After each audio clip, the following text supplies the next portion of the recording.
খুঁটিনাটি রান্নাবাটি কুকিং চ্যানেলে আপনাদের সকলকেই স্বাগত জানাই। আজকে বানিয়ে নেব থোর চিংড়ি। প্রথমেই থোরটাকে একটু সেদ্ধ করে নেব। সেই জন্য হাই ফ্লেমে বসিয়ে দিলাম একটা প্রেসার কুকার।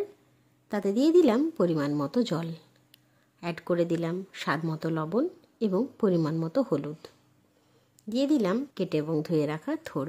এবার দিয়ে দিচ্ছি অল্প আলুটাকেও আমি থোরের মতো ঠিক ছোট্ট ছোট্ট শেপে কেটে নিয়েছি। এবার সমস্ত উপকরণ দিয়ে একটা খুন্তির সাহায্যে নাড়াঘাটা করে প্রেসার কুকারের ঢাকাটা বন্ধ করে দিলাম। প্রায় 3খানার মতো সিটি পড়লে তারপর প্রেসার কুকার বন্ধ করে প্রায় 5 থেকে 7 মিনিটের মতো বন্ধ অবস্থাতেই রাখবো। তারপর খুলে থোরটাকে ভালোভাবে ছেঁকে নেব।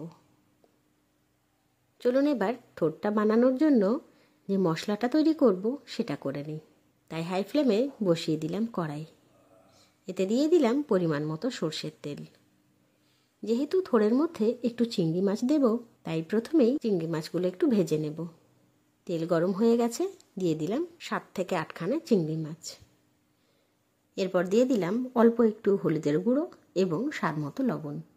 মাছগুলো উলটপালট করে একটু ভেজে নেব।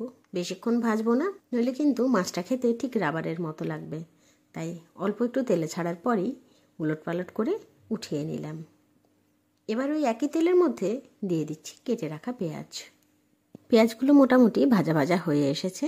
এবার দিয়ে দিলাম 1 চামচ পেঁয়াজ বাটা, 1 চামচ রসুন বাটা এবং 1 চামচের থেকে অল্প কম আদা এবং কাঁচা লঙ্কার পেস্ট।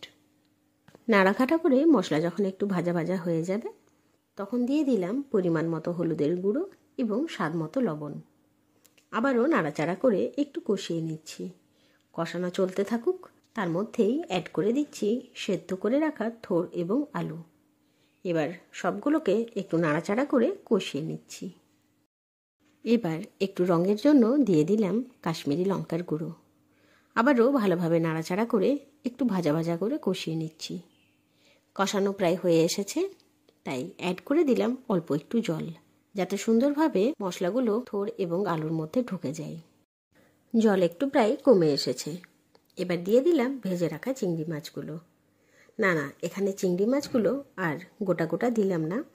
একটা চিংড়ি মাছকে 3 থেকে 4টে টুকরো করে তারপরই অ্যাড করছি।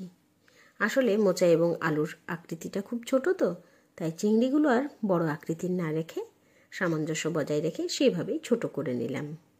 এবার নাড়াঘাটা করে একটুক্ষণ ফুটতে দেব, যাতে মাছটাও ভালোভাবে সেদ্ধ হয়ে যায়। সবশেষে একটুখানি জল টান টান হয়ে গেলে গ্যাসের ফ্লেম অফ করে দিচ্ছি। এরপর প্লেটিংয়ের পালা। এই থোর চিংড়িটা গরম ভাতের সঙ্গে খেতে কিন্তু দারুণ লাগে।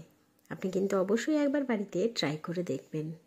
এই রকম সুন্দর সুন্দর রান্নার ভিডিওস দেখার জন্য আমাদের চ্যানেল খুঁটিনাটি রান্নাবাটিকে সাবস্ক্রাইব করতে ভুলবেন না।